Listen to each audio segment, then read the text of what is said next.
Kita nak pakai jersey Harimau Malaya pun malu tau.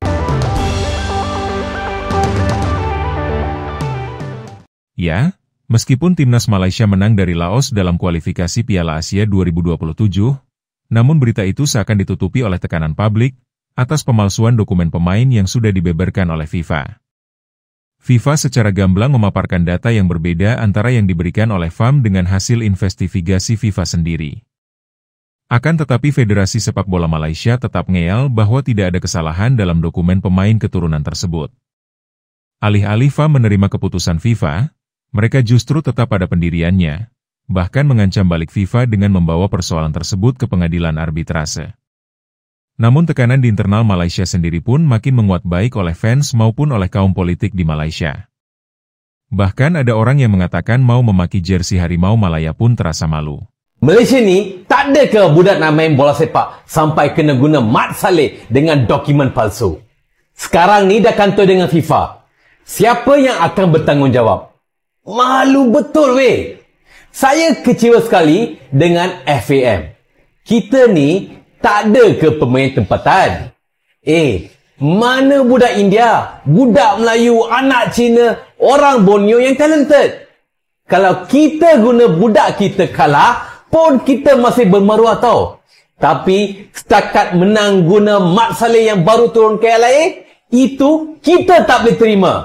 FAM, taubatlah. Ini isu ni sebenarnya amat penting. Ini maruah negara kita. Tapi mereka ingat benda ni, they're trying to hide. Sebenarnya apa yang kita nak is supaya engkau mengakulah engkau buat salah. Okay? Kalau dah buat salah, mengaku je. Then we can at least move on from there. Jadi kita boleh in the future jangan lagi buat benda-benda macam ni. Tetapi apa yang kita tengok, pihak-pihak yang berkaitan termasuk menteri cuba mengatakan bahawa prosedur yang dijalankan adalah mengikut undang-undang. Menteri ada kuasa untuk melepasi apa-apa yang patut dibuatlah. Maksudnya kalau dia orang tak kerti bahasa Malaysia ke apa ke, menteri boleh lepaskan. Ini sebenarnya that means menteri lah yang salah, ya. Kerana ini bukan persoalan sama ada mereka ni adalah rakyat Malaysia di bawah undang-undang negara. Okey.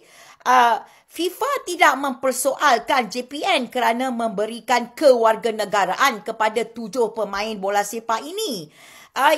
FIFA mempersoalkan kelayakan pemain-pemain ini untuk bermain di bawah Malaysia yang sepatutnya mengikut undang-undang FIFA. Itu yang sebenarnya yang menjadi isu, pemalsuan dokumen yang mengatakan mereka ada hubungan darah dengan Malaysia.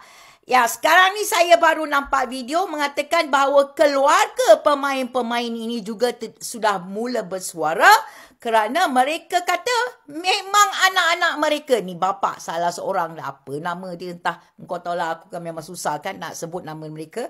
Tetapi 2 orang sekurang-kurangnya bapa mereka mengatakan memang anak-anak mereka tidak ada darah, tidak ada perhubungan darah dengan Malaysia. Aduh, macam mana kau nak jawab? Oi, menteri, oi. Sekarang ini isu dia seperti yang saya cakap. Ya, langkah defensif FAM ini justru memperburuk citra Malaysia di mata publik sepak bola dunia. Sejumlah pengamat sepak bola dunia menyebut Malaysia menghadapi krisis kepercayaan serius, baik di tingkat regional maupun internasional. Apalagi, negara pesaing seperti Vietnam disebut sebagai pihak yang pertama kali melaporkan dugaan pelanggaran ke FIFA. Kita melakukan perbincangan ini di saat FIFA telah pun mengeluarkan investigative report dan juga judgement yang sangat-sangat menyeluruh. Tapi kemudiannya sejurus selepas kekalahan ataupun kemenangan bergaya menentang Vietnam, sehari selepas itu ada komplain yang dilakukan, dan apabila komplain itu dilakukan, FIFA melakukan investigation yang menyeluruh dan memberikan ruang untuk FAM submit balik maklum balas diorang. Walaupun FAM ada submit balik maklum balas, tetapi akhirnya berdasarkan dokumen-dokumen asal, the original birth certificate yang berjaya diperolehi oleh FIFA, yang menunjukkan bagaimana tempat kelahiran kesemua individu-individu ini datang dari Amerika Selatan. Dan diubah di dalam dan berdasarkan apa yang mereka peroleh itu, mereka melakukan konklusi bahawa ada pengubahan dokumen yang dilakukan, dan FIFA menegakkan bahawa disebab mengambil kira semua faktor-faktor ini, sanksi yang kita kenakan itu adalah tepat dan sah. Aku masih ingat 2 malam lepas, rasanya di tengah-tengah malam juga, kalau waktu di sini di London, aku tak tahulah pukul berapa tu yang kita dapat berita ini. Dan immediately esok pagi itu kita baca secara terperinci daripada awal sampai habis.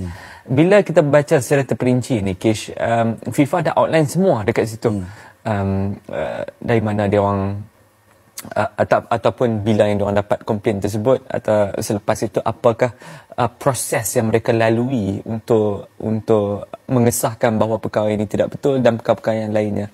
Seperti yang kita cakapkan tadi, mereka juga jawatan kuasa disiplin FIFA ni juga ke negara-negara yang terbabit untuk mendapatkan lebih info ataupun info yang original lah, birth certificate original tadi yang saya cakap kan.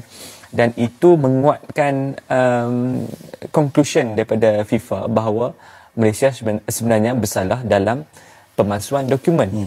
Itu yang kesalahan setakat ini. Kerana kes ini masih lagi akan dipanjangkan kepada komiti-komiti lain dalam FIFA untuk kemudiannya menentukan kesalahan-kesalahan seterusnya. Kerana sekarang ni apa yang dikatakan oleh FIFA, pemalsuan dokumen itu ada.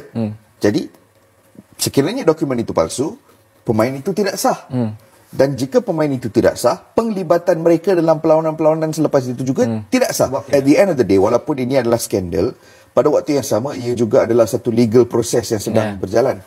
FAM mengeluarkan statement balas mengatakan bahawa mereka menentang characterization, penggambaran yang cuba dilakukan oleh FIFA.